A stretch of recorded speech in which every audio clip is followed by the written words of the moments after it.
What's going on, ladies and gentlemen? I am the Crypto Crow, and we're going to be talking about some Cardano action today. We're going to be talking about a little of a lot.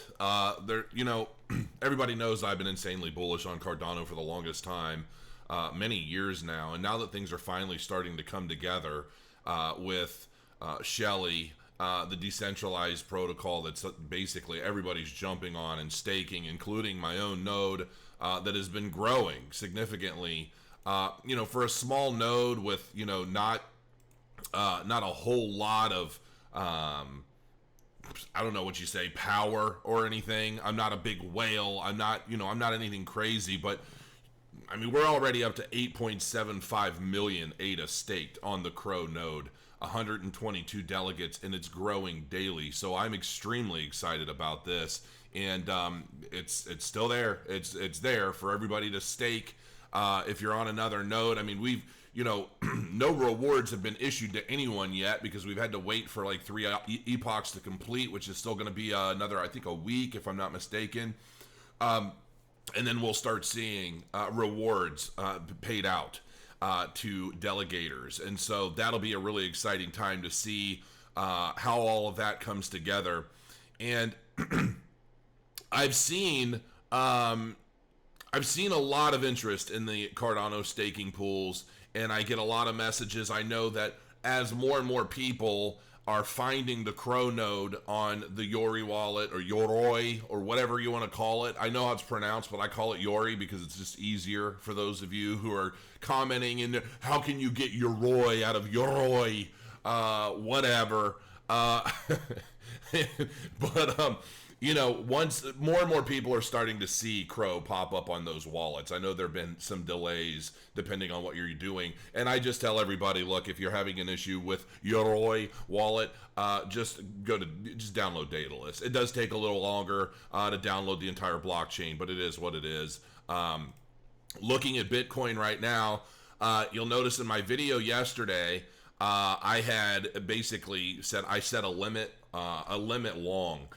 Where I was kind of watching the dip, and I'm going to start actively trading a little bit more. I'm not a day trader, folks, and I'm not a scalp. Well, I am a scalper. If I have time to really sit down and read the charts, and I'm seeing patterns, then I might go into a trade when I'm available. But I'm not somebody who just sits all day staring at charts, listening to the radio. I have a life outside of just what I'm doing in trading crypto. So, not that there's anything wrong with it. I just don't have the patience, and I've got too much going on.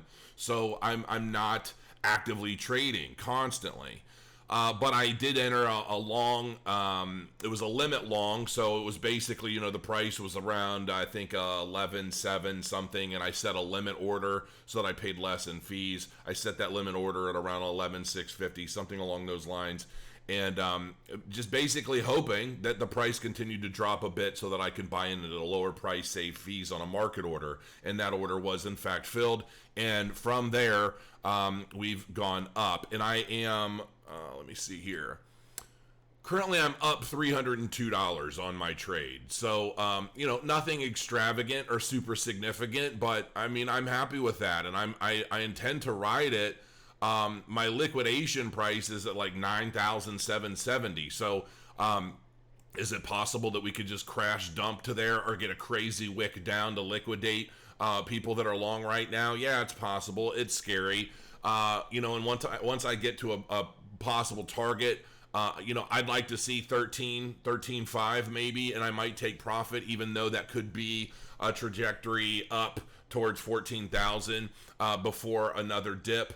But we'll just have to wait and see. But I am having some fun with this, and I will also say, I guess I will show this. Bybit sent me this crazy thing. Okay, this is nuts. This thing, it's like this tower. This is as part of the trading competition, and then each of these opens up into like a little drawer, and then there's like cool stuff in here. Like these are some crazy weird glasses. I don't even know if you can see them, but they're supposed to be like super, I don't know. I don't know. Maybe they'll help you trade. I doubt it. But there's all kinds of stuff in here. There was a T-shirt that was a large. I'm like, do you know who I am, people? And then there's this. It was considered like a power node or something, but it's actually like it's kind of like a Rubik's Cube-ish type jobby. Kind of interesting. And then the one cool thing that was in here that I'm actually going to use as my gym bag is they sent a bag, and I'm going to put this away. They sent this bag. It's like a really high quality bag, and it's got, WSOT and, trading competition and all that stuff. Very cool of Bybit to send those out. I'm assuming it took me a while to get mine.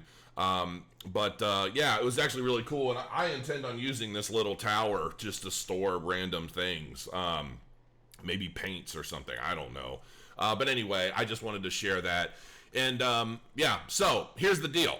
So we're Bitcoin's been going up. We've had a bit of a dip, but I entered a limit long. We've been rising since then, and I would like to see us continue to rise back into this territory here above 12,300, 12,400 before we maybe either break above that, depending on what's going on in the market sentiment, or we could potentially drop back down a bit.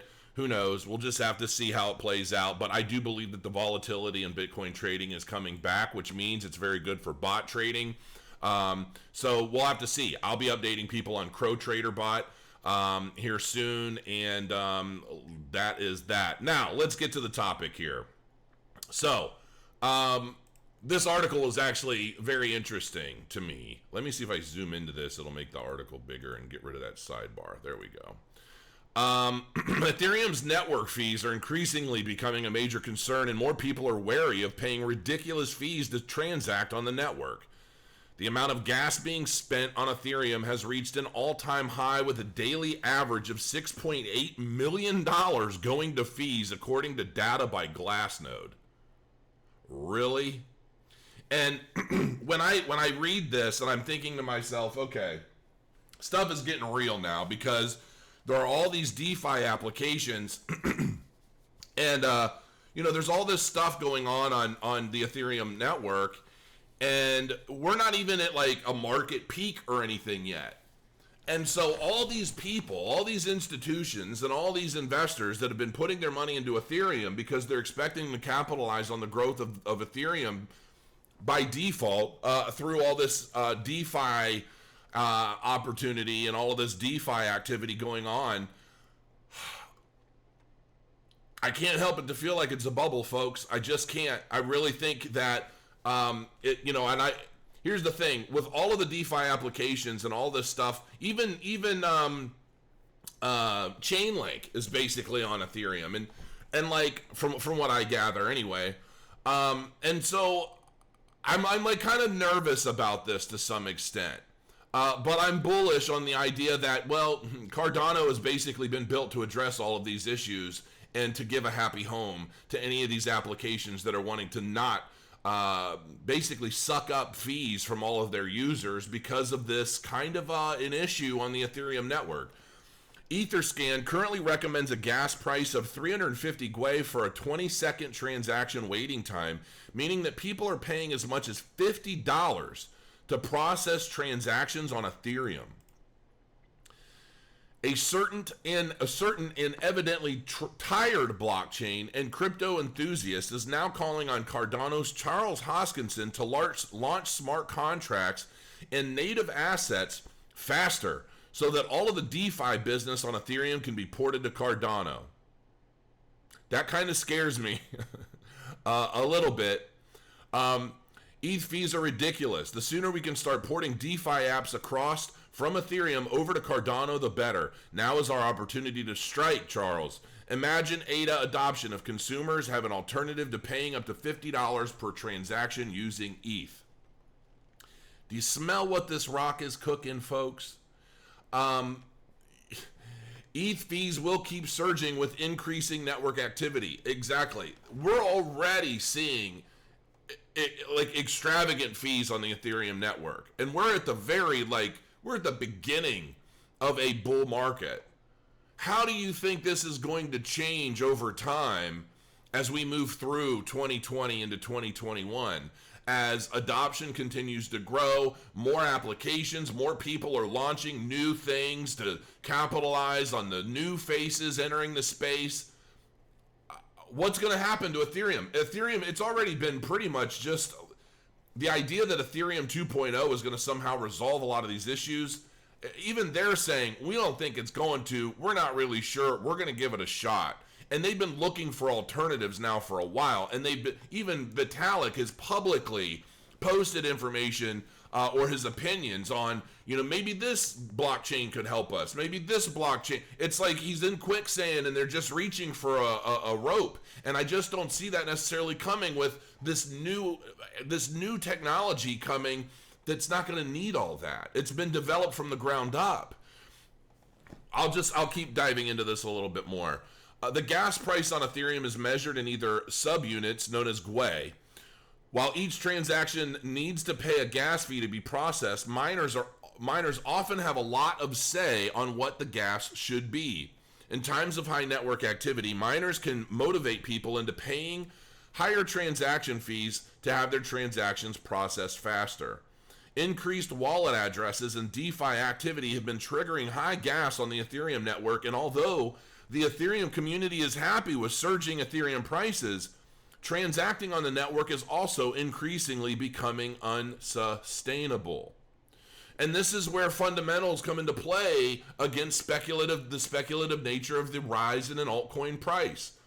It's like you're kind of caught between a rock and a hard place here. Do you want if you want the blockchain to grow in transactions and ultimately grow in value because of the use of the blockchain? Well, you can't be just kind of gouging everybody to use it, because ultimately people are going to get fed up.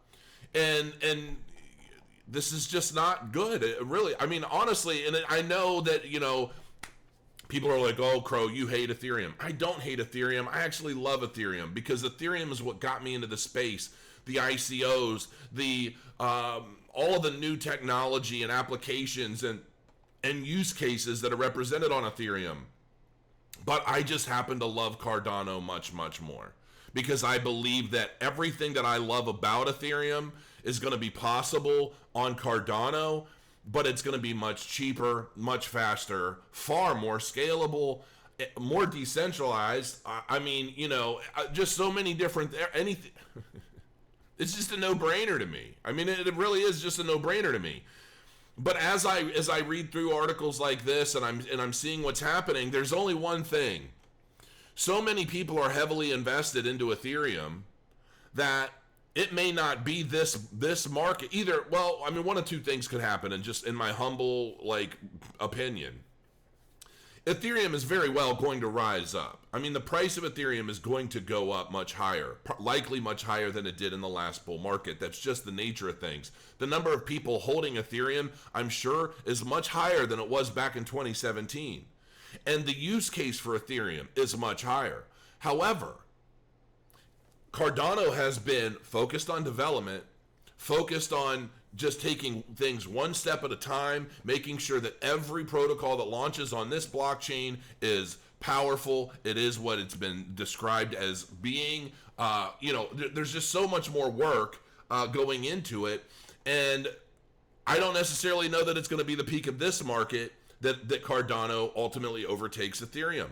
I think it's where it continues to lay the foundation and people really start to take notice.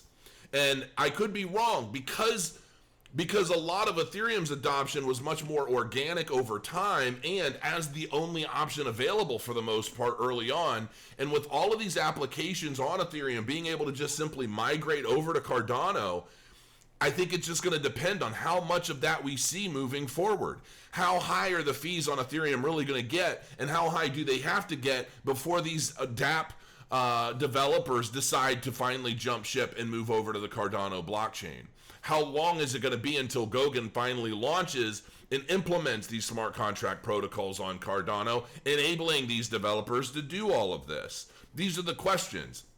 So while I'm insanely bullish on Cardano, and I think it's going to ultimately, I really do think it's going to rule the roost over time. It's a question of when. And, you know, with it being as cheap as it is right now, because people are buying it, people are storing it, now people are staking it. To me, Cardano is truly the only, outside of Bitcoin, Cardano is the only thing. Like if I'm talking to a newcomer to the space, even my mom is hounding me. She wants me to sit her down and explain to her how to go through the process of buying Cardano. I'm nervous about that because I don't want her to like make a mistake, do something when I'm not around or whatever, and screw it all up. And like, you know, it's just kind of scary. So, you know, we'll just have to wait and see, guys. But I do believe that Ethereum's days are likely numbered when it comes to being the number 2 spot in the cryptocurrency market. Whether or not Cardano overtakes Ethereum during this bull market or the next, I definitely believe it's coming. And I think it's actually very likely that it happens sooner than later. But we'll find out soon. So until next time, guys, thanks for joining me for this quick video. I will see you again very soon. Crow your coins.